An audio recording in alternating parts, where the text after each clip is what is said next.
Assalamualaikum warahmatullahi wabarakatuh. Ketemu lagi dengan saya Yoyo Ival dan terima kasih telah mengikuti YouTube ini.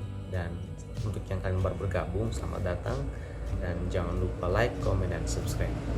Ketemu di segmen berpendapat, di mana kita akan memberikan pendapat dan juga berharap teman-teman juga memberikan pendapat di kolom komen. Dan inilah segmen berpendapat. Teman-teman, di segmen berpendapat kali ini kita akan membahas bagaimana membuat cerpen. Berhubung saya basicnya seorang penulis dan pernah menerbitkan naskah cerpen yang berjudul Sekolah, Hujan, dan Secari Kertas, maka olehnya hari ini kita akan membahas bagaimana cara menulis cerpen dan apa tips-tips dalam menulis cerpen. Saksikan video berikut ini. Apa itu cerpen? Cerpen adalah cerita pendek. Teman-teman mungkin pernah membaca novel, teman-teman mungkin membaca prosa, teman-teman mungkin pernah membaca quote. Tapi cerpen sendiri punya jalan dan alur sendiri. Cerpen biasanya dalam sebuah cerpen biasa 5 lembar dan dibuat buku adalah kompilasi dari tiap-tiap cerpen. Kemarin kalau buku pertama saya Sekolah, Hujan, dan Secari Kertas itu adalah kumpulan dari 15 cerpen yang kemudian dijadikan satu. Jadi teman-teman yang ingin menulis cerpen atau cerita pendek, ingat biasanya hanya 5 lembar. Kalau untuk ada di bawah itu biasanya cermin atau cerita mini. Tanpa menunggu waktu lama lagi, kita akan langsung ke tahap pertama dalam menulis cerpen. Apa saja yang harus disiapkan dalam menulis cerpen? Yang pertama, teman-teman dalam menulis cerpen ini biasa dipakai dalam perfilman, beat stand up, semua memakai rumusan yang sama, yakni premis. Teman-teman harus menulis premis. Sebelum menulis cerpen yang panjang, teman-teman harus menulis premis. Apa itu premis? Premis adalah semacam rumus yang mana diantaranya adalah siapa, tujuannya apa, halangannya apa. Jadi siapa tokoh yang akan teman-teman masuk dalam cerpen tersebut dan apa tujuannya dan halangannya apa. Tiga hal ini harus berkesinambungan dan harus memiliki kerangka yang kuat.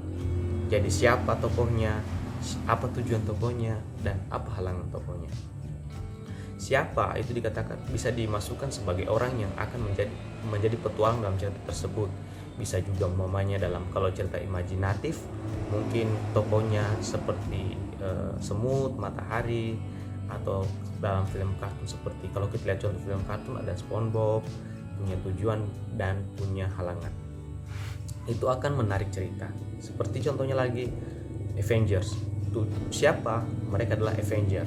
Apa tujuannya? Tujuannya adalah menyelamatkan dunia. Halangannya apa? Mereka harus melawan Thanos. Dan di sini kerangkanya harus kuat sehingga pola cerita ketika ini terjadi, tokoh yang sudah ada, tujuannya ada, halangannya ada. Ketiga hal ini yang kemudian membuat cerita panjang.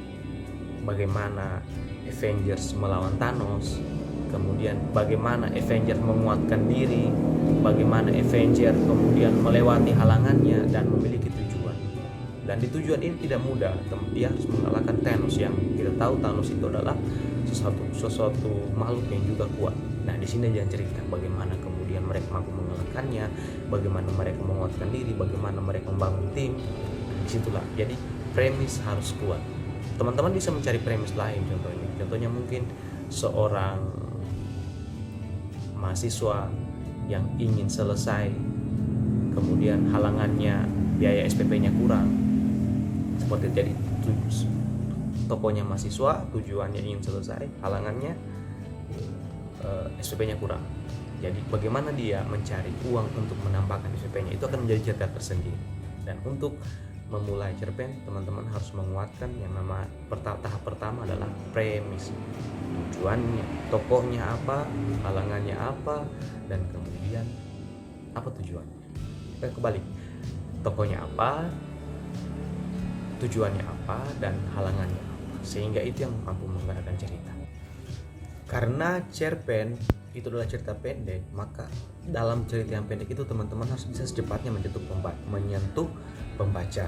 Di antara caranya adalah dengan memulai cerpen tersebut mungkin dengan puisi atau mungkin dengan tahun, tanggal, kejadian, dan tempat kejadian sehingga cerita itu cepat menyentuh. Namun apabila teman-teman menuliskan tempat, tanggal, dan waktu itu samar-samar, cerita itu tidak akan langsung menyentuh pada pembaca. Jadi semaksimal mungkin di awal cerita teman-teman harus bisa langsung menyentuh pembaca. Jadi memulai cerita dengan tempat, puisi, bahkan kondisi alam dan cuaca pada saat. Nah, teman-teman juga untuk secepatnya menyentuh pembaca langsung ke inti persoalan. Umpamanya ibu dan anak itu saling bermarahan di depan rumah. Pembaca langsung, kenapa marahan? Kenapa? Langsung ke inti, tidak lagi menjelaskan latar belakang siapa anak ini, kemudian tinggalnya di mana, kemudian apa kesibukannya dan apa aktivitasnya, tapi langsung ke inti persoalan agar cepat menyentuh pembaca. Makanya di kafe itu dua remaja itu diam-diam dan kemudian sang cewek mengeluarkan kata-kata kita putus. Pembaca pasti penasaran putus kenapa, dan kemudian dari situlah cerita akan berlanjut dan dia akan kembali membaca. Atau kita tambahkan darah di mana-mana, otomatis pembaca langsung bilang bahwa ini cerita horor atau cerpen horor, kemudian maka mereka akan giat untuk membaca karena sudah dimulai menyentuh di awal kalimat. Teman-teman juga bisa menambahkan lokasi atau kondisi-kondisi, umpamanya 2002, 2008 atau tahun 98, tinggal menentukan lokasi dan kemudian pemikiran membacakan ke sana. Ini salah satu teknik agar cepat menyentuh pembaca. Cerpen, banyak juga cerpen tidak harus selesai dibahas sampai melahirkan atau sampai membuat keluarga, sampai melahirkan punya anak-anaknya mau kemana, tidak harus. Bahkan banyak di antara cerpen itu banyak menggantung. Tapi tentu saja yang paling penting dari sebuah cerpen adalah kesan yang ditimbulkan atau yang dapat oleh pembaca. Jadi teman-teman, cerpen itu tidak harus sampai dengan selesai atau jelas detail tentang persoalan dia tinggal di mana, anaknya siapa, kemudian bagaimana ujung ceritanya, tidak harus. Tapi biasanya menggantung, dan menggantung cenderung memberikan kesan mendalam bagi para pembaca. Sebelum memulai cerita, teman-teman baiknya harus tahu apa ending dari cerita ini. Ending cerita hanya ada dua, happy ending atau sad ending. Jadi apakah cerita ini akan berujung baik atau cerita ini akan berujung buruk, sedih atau bahagia? Sehingga ketika teman-teman tahu apa ending cerita, maka cerita itu akan mengerucut.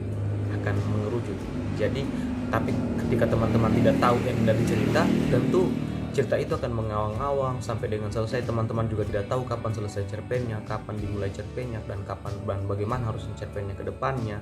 Tapi apabila cerpen sudah ditahu ujungnya, maka teman-teman tentu saja akan mampu menjelaskan sampai dengan mengerucut cerita tersebut dan selesai. Demikian teman-teman pembahasan cerpen kali ini. Apabila teman-teman suka dengan pembahasan ini, silakan komen di bawah. Apabila teman-teman juga mengkritisi daripada pembahasan ini ada yang kurang dan lain sebagainya, silakan kritik di bawah juga, komen di bawah, biar menjadi bahan evaluasi kami dan juga teman-teman yang hari ini menyaksikan video ini. Dan apabila ada teman-teman yang hari ini sudah memulai naskah, silakan selesaikan naskahnya, dan nanti juga akan kita buat bagaimana cara menulis prosa, bagaimana cara menulis lain-lainnya.